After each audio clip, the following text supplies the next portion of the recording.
got another special day where we're just doing an ear to ear. No visuals needed in this one, just going to be listening with your ears. Close your eyes, find a comfortable spot. This is going to be intense. Alright, so this story is going to be horror set, so if you're not into horror movies, or horror stories, I apologize. So here we go. The crunch of the dry leaves underfoot echoed through the dense forest, a sound that seemed almost amplified in the oppressive quiet.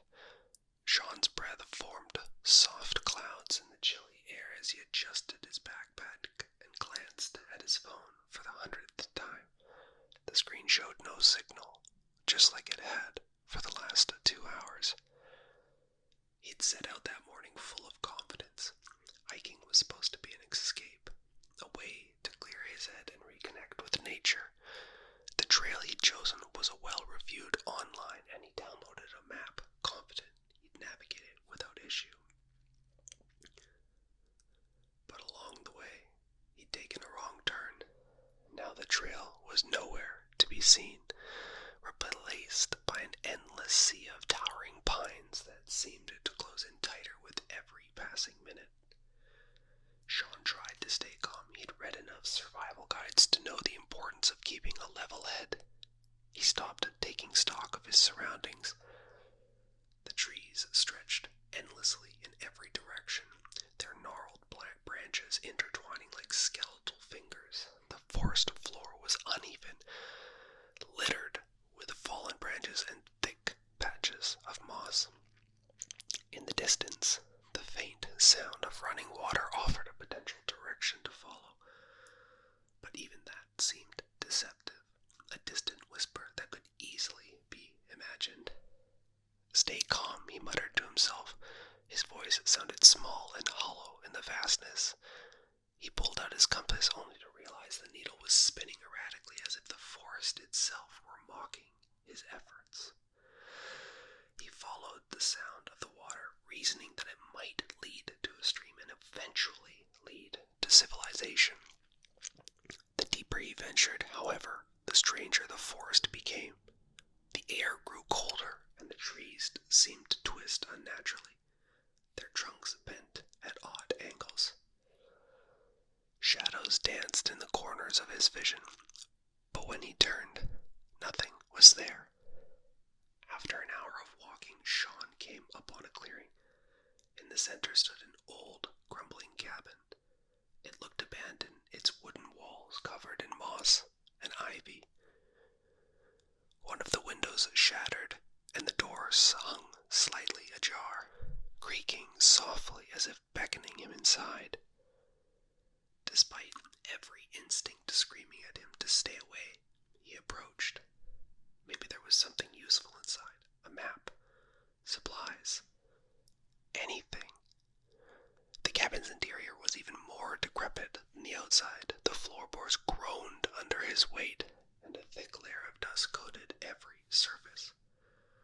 A broken table lay in the center of the room, surrounded by toppled chairs. On the far wall, a fireplace stood cold and empty, its mantel adorned with strange carvings that Sean couldn't decipher. He explored a peculiar sensation that crept over him, a feeling of being watched. He spun around, but the cabin was empty. The only sound was the wind whistling through the broken window.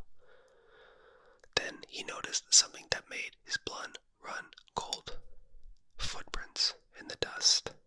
They weren't his, and they were too large, and headed deeper into the cabin. Sean hesitated, but followed them. They led to a trapdoor in the corner, partially concealed under a threadbare rug. The handle was rusted, but with some effort he managed to pry it open. A wooden ladder descended into the darkness, and the air that wafted up was damp and foul. "Nope," Sean said aloud, backing away. He turned to leave, but as he did, the door to the cabin slammed shut with a deafening bang. His heart raced as he ran to it, pulling and twisting the handle, but it wouldn't budge. It was as if some invisible force were holding it shut. Then came a sound, a low, guttural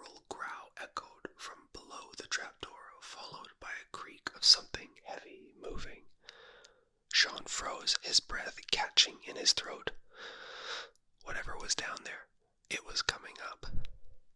Adrenaline surged through him as he scanned the room for a weapon. His eyes landed on a rusted fire poker near the hearth. He grabbed it and backed away from the trapdoor, his hands trembling.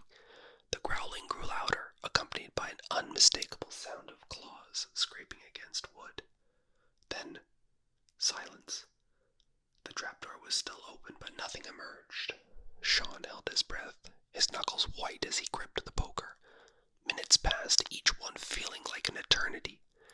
Just when he began to think he'd imagined it, a voice drifted up from the darkness. "Help me." It was a faint, barely more than a whisper, but it was enough to send a shiver down Sean's spine. The voice was distorted, as if it were coming from an old, broken radio. "Who's there?" Sean called, his voice shaking. There was no response, only the sound of something shuffling out of sight. Then the voice came again, louder this time. "Help me, please." Against his better judgment, Sean took a cautious step towards the trapdoor. He peered into the darkness but could see nothing. The stretch was overwhelming. A mix of rot and decay that made his stomach churn. "I'm stuck," the voice said. It sounded closer now, almost right beneath him. "Please, help." Sean hesitated, every instinct screaming at him to run. But what if someone was in trouble? What if this was their only chance at survival? Gritting his teeth, he began to descend the ladder, the fire poker clutched tightly in one hand. The air grew colder with each rung, and the darkness seemed to swallow him whole. When his feet finally touched the ground, he found himself in a narrow tunnel lined with damp earth and twisted roots. The sound of dripping water echoed faintly, and the dim light from above barely illuminated the space. "Hello?" he called, his voice trembling. A figure emerged from the shadows, and Sean's blood turned to ice. It was a humanoid, but in every wrong way. Its limbs were too big, its movements jerky and unnatural. Its face was a grotesque mask of decayed flesh with empty sockets where its eyes should have been, and yet it smiled, a wide, toothy grin that sent a wave of terror through him. "Thank you for coming," it said, in the same distorted voice. Sean didn't wait to see what it would be next. He swung the fire poker with all his strength, striking the creature in the head. It let out an unearthly screech and stumbled back, but it didn't fall. Instead, it straightened up, its grin widening as it advanced towards him. Sean turned and ran, his heart pounding like a drum. The tunnel seemed to stretch endlessly, and the creature's footsteps echoed behind him, growing closer with each passing step. He didn't dare look back, focusing only on the faint light ahead. Finally, he reached the end of the tunnel, which opened to a massive underground chamber. The walls were covered in strange symbols that glowed faintly, casting an eerie light over the space. In the center of the room stood an altar, upon which lay an old, leather-bound book. The air was thick with an oppressive energy that made it hard to breathe. Sean didn't have time to think. The creature was still behind him, its guttural growls growing louder. Desperate, he grabbed the book, hoping it might offer some kind of answer. As soon as his hands touched it, the symbols on the wall flared brightly and began to shake. The creature let out a deafening roar, but it stopped in its tracks, its grin replaced by an expression of pure rage. It lunged at Sean, but before it could reach him, a blinding light erupted from the book, engulfing the entire chamber. When the light faded, Sean found himself back in the forest, the book still clutched in his hands. The cabin was nowhere to be seen, and the forest was eerily silent. His phone buzzed, and he saw that he finally had a signal.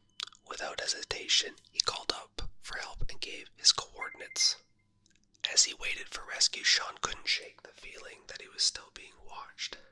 The forest seemed alive, its shadows deeper and more menacing than before, and when he looked down at the book, its cover had changed. The symbols were gone, replaced by a single word that sent a chill down his spine. Welcome.